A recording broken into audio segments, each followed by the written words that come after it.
This presentation compares the global crude steel technologies technically, economically, and environmentally.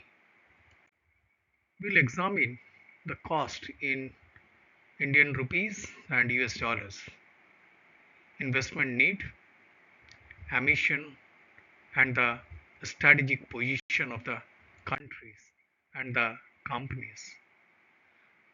The goal actionable insight for future ready decisions also we will look into. Now coming to the overview of steel production route, there are four major routes: BF-BOF, EAF using scrap, EAF using DRI, and hydrogen-based DRI-EAF. So these are the basically prime all four type of major routes. As of 2024, BF-BOF dominate around 71% of global share, EAF scrap hold 21%, EAF-DRI 7%, and S2-DRI is emerging with a less than 1%. So each route has a distinct feedstock, energy profile, and carbon footprint. Now coming to the global and Indian industry structure, China leads with over 1000 million tons, followed by India 141 million ton. The US is EF dominate while China and India still rely heavily on BF-BOF. The key Indian players include Tata Steel, JSW, SAIL, Jindal, and ArcelorMittal Nippon.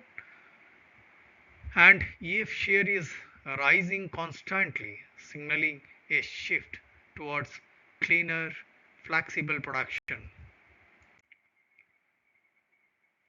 Now, as for technical comparison of route is concerned, BF-BOF uses iron ore and coal, emitting around 2.3, 2.5 in between these ton of CO2 per ton of steel.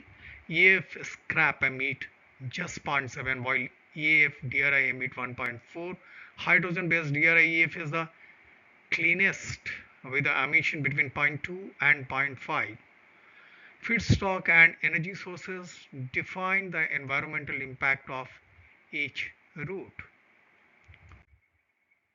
Now, as for the economic comparison of cost and investment is concerned, operating costs vary.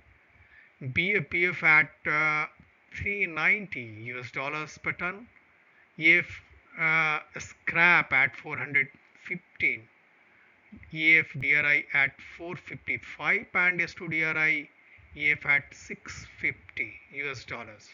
Investment per ton capacity also differs. EAF is the cheapest at 220 US dollar, while S2-DRI demands around 750 US dollars. So these figures shapes technology choices, especially in emerging economies. Now coming to the investment costs and its comparison, EF offers the most cost-effective expansion at around 220 US dollars per ton. DRI-EF flows at 425 US dollars, BF-BF at 650 US dollar, and S2-DRI-EF tops the chart at 750 US dollars. For countries like India, EAF-based growth is financially strategic, especially under carbon constraint. Now coming to the production cost breakdown, raw material and energy dominate production cost across all routes.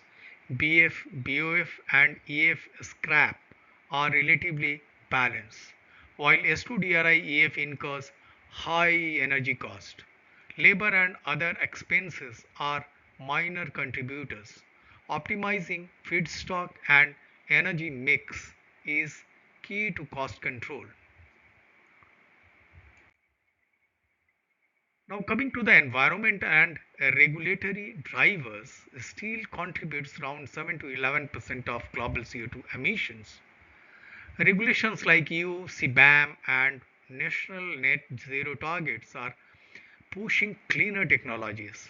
EAF and S2-DRI adoption is accelerating. India must prepare for export barriers and green mandate to stay competitive. Now, company and country comparison. If we go through it, China BOF leads with the BF-BOF while Nuclear runs 100% EAF. Tata and JSW operate mix. The US, Turkey, Brazil and India show fastest EAF adoption. Regional trend reflect both policy pressure and economic opportunity. Now coming to the green steel and future outlook, hydrogen prices are falling from 4.5 US dollars per kg in 24 to around 1 US dollar per kg by 2050. Green steel premiums will drop from 210 US dollar per ton to just 5 US dollar per ton. EAF share will rise globally. India alone needs around 120 billion US dollars in green investment by 2030. So competitive green steel hinges on hydrogen below 2 US dollars per kg.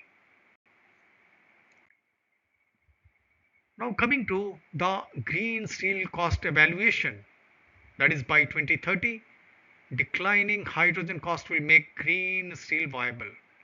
S2 DRI cost will fall, narrowing the gap with the conventional routes.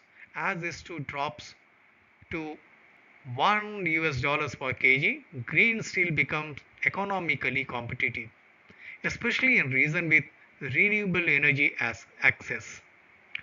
Now coming to the key conclusion, a balanced portfolio we must have to look into BF-BOF, EAF and green steel, which offers a resilience uh, outcome. So this balanced portfolio is the key. India is cost competitive but must accelerate capex and tech upgrades. EAF enables fast, low cost expansion. BF-BOF faces regulatory headwinds, and green steel future also depends on hydrogen economics.